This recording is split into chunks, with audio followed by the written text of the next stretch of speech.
There are some games on Twitch that are always going to be the top of the top. In the live directory, you will find your popular games, League of Legends, Valorant, and the occasional new release that variety streamers will flock to for 2 weeks until it's time to cast it aside, never to be seen again. But you scroll down, you may find that there's over 1,000 total viewers playing Pokemon Fire Red or Leaf Green. But why? Why would thousands of people be watching a game that was released in 2004? A game that was already a remake of another game released in 1996. When I clicked on the page, I expected there to be just one streamer who was really popular and decided to play the game that day. But what I found was a rabbit hole that was way more interesting than anything I would have thought possible. Because sitting at the top with 4,000 viewers was live streamer I, a man who I think has cracked the code on live streaming content.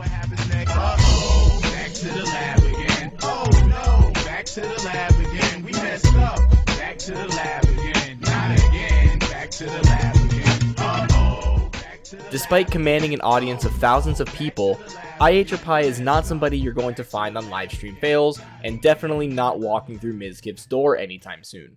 However, he's by no means an unknown streamer. He's been doing Nintendo challenges and speedrun adjacent content for nearly 10 years, and even maintains a streamer advice blog at streambig.net. So before you start thinking you can just jump into this game and become famous, know that Pi has been building up this audience for a long time. It's also worth noting that in this time, Pi has not been restricted to only playing Pokemon. Over his streaming career, he's made himself familiar with dozens of games: Kingdom Hearts, Yu-Gi-Oh! Forbidden Memories, Xenoblade Chronicles, Mario Party, and pretty much every backlog of Nintendo title out there. But of all the games he's played, none have popped off quite as hard as Pokemon Fire Red and Leaf Green. But in order to explain why, let's describe the rules of the challenges he's currently trying to complete. I'm going to assume that most of you are familiar with a randomizer Nuzlocke. If you're not, there's 3 main rules. All Pokemon must be randomized, you're only allowed to catch 1 Pokemon per route, and if a Pokemon faints, you are not allowed to use it anymore. However, most people think these rules are still too easy, so the IronMon rules that was created, in which there are 3 different levels: Regular IronMon, Ultimate IronMon, and Kaizo IronMon. For each of the IronMon categories, every trainer has Pokemon that are 50% higher level than they should be.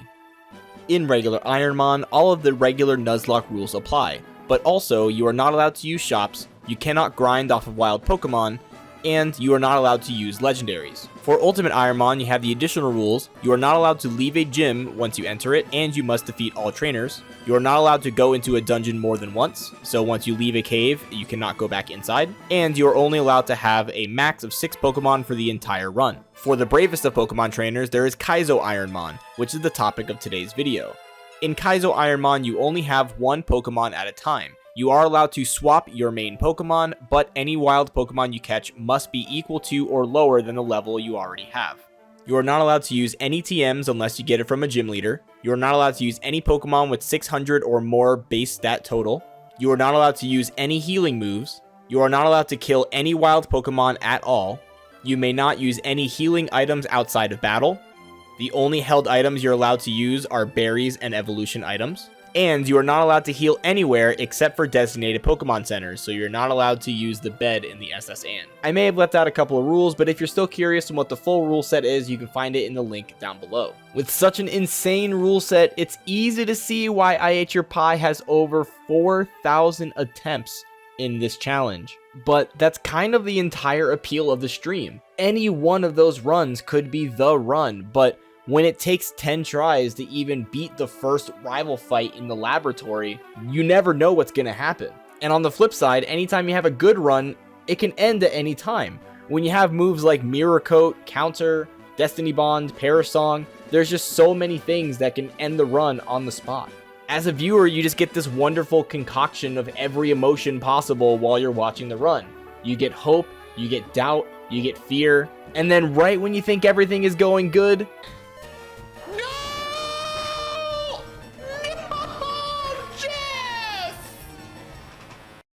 on top of this, of course, Pi is just an incredible streamer.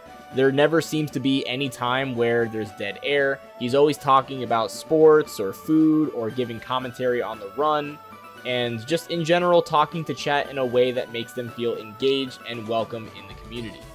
a community that has grown a lot recently just out of the sheer love for this Pokemon challenge.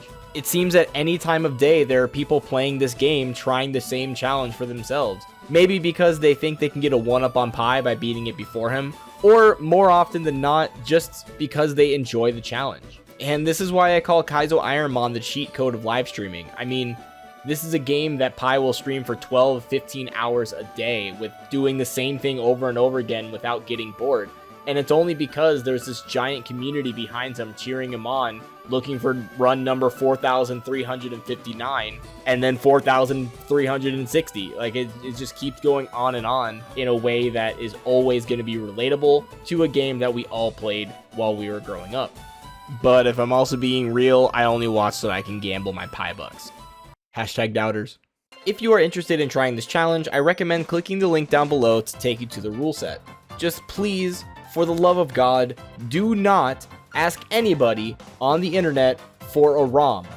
Don't do it. It's illegal. But what's not illegal is going down below and clicking the like button if you liked this video and subscribing for more content that is similar to this one. This video was actually a lot of fun to make, I just hope I didn't get anything wrong. But anyways, thank you guys for watching, and I will see you next time.